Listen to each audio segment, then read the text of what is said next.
प्रदेश राज्य आपदा प्रबंधन प्राधिकरण के भवन के भूमि पूजन कार्यक्रम में आज यहां पर उपस्थित प्रदेश में मंत्रिमंडल के मेरे सहयोगी राजस्व राज्य मंत्री श्री अनूप प्रधान वाल्मीकि जी, इस क्षेत्र के लोकप्रिय विधायक डॉक्टर राजेश्वर सिंह जी, उत्तर प्रदेश राज्य आपदा प्रबंधन प्राधिकरण के उपाध्यक्ष lieutenant general RP Shahi ji, अपर मुख्य सचिव राजस्व Shri Sudhir Garg ji, DG fire service Shri Avinash Chand ji, राजस्व विभाग के सभी अधिकारीगण, प्रदेश भर से आए हुए एनडीआरएफ, एसडीआरएफ और आपदा मित्र के सभी हमारे युवा साथियों,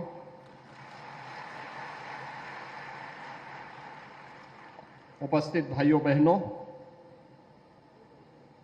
उत्तर प्रदेश देश की सबसे बड़ी आबादी का राज्य है। स्वाभाविक रूप से देश के बड़े क्षेत्रफल वाले राज्यों और बड़ी आबादी का राज्य होने के नाते हमारे सामने चुनौती भी उसी प्रकार की है।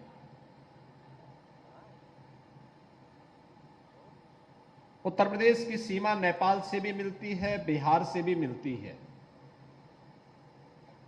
झारखंड, छत्तीसगढ़, मध्य प्रदेश, राजस्थान, हरियाणा, उत्तराखंड और दिल्ली राज्यों के साथ भी हमारी सीमा मिलती है।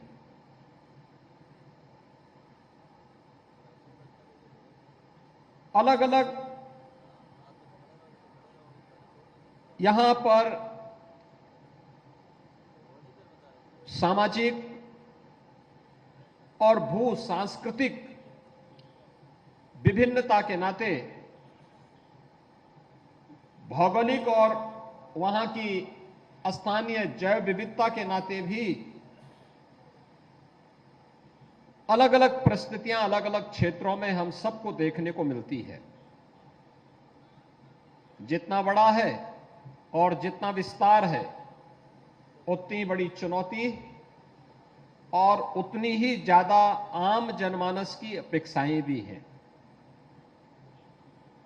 एक और हिमालय से आने वाली नदियों के कारण बाढ़ के खतरे उत्तर प्रदेश में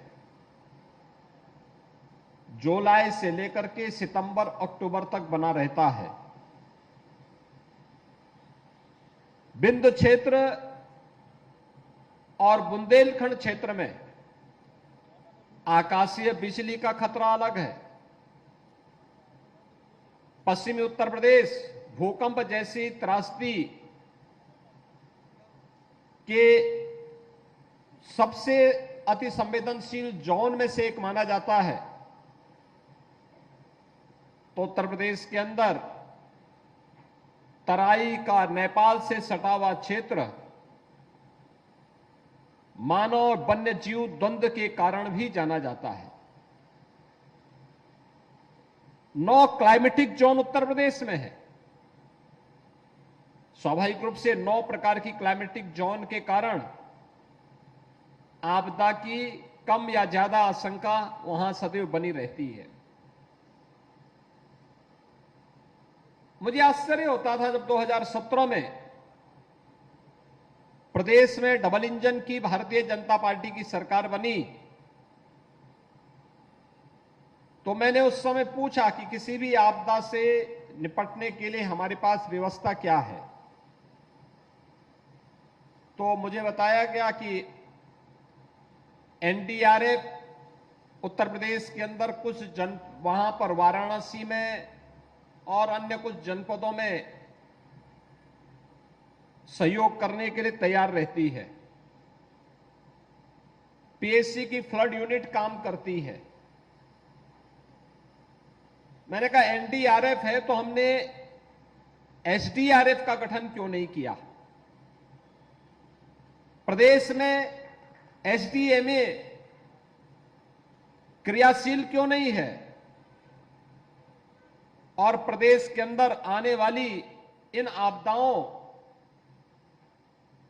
को कम करने, इससे होने वाली जनधन की हानि को नियंत्रित करने के लिए आखिर कोई आवश्यक कदम क्यों नहीं उठाए गए।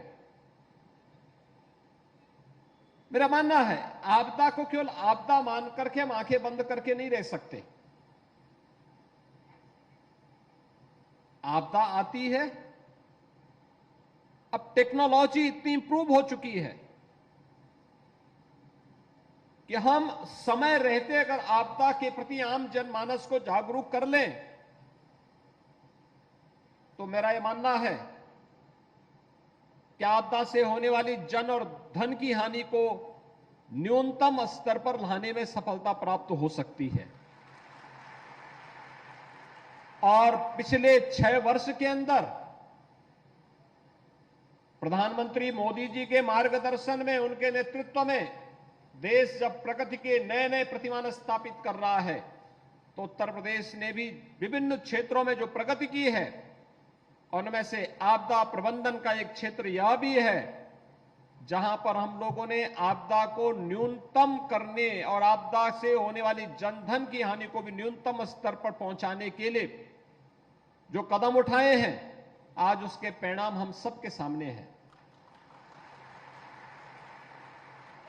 जैसे हमारे राज्य मंत्री बोल रहे थे, बाढ़ उत्तर प्रदेश के 40 जनपदों में बाढ़ के प्रति अति संवेदनशील और संवेदनशील है। 24 जनपद अति संवेदनशील हैं और 16 जनपद संवेदनशील हैं।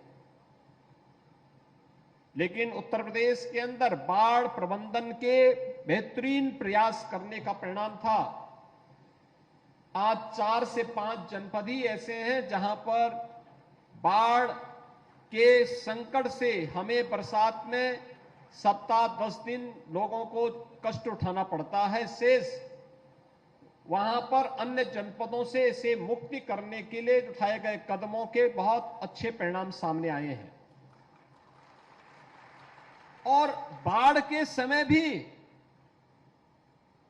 एनडीआरएफ हो या एसडीआरएफ, पीएसी की फ्लड यूनिट हो या फिर यहां पर उपस्थित आपदा मित्र जैसे स्वयंसेवक, ये पूरी जी जान से लग करके, प्रशासन के साथ लग करके, पुलिस के साथ लग करके, जनप्रतिनिधियों के साथ लग करके जनधन की हानि को रोकने के लिए प्रभावी कदम उठाते हैं।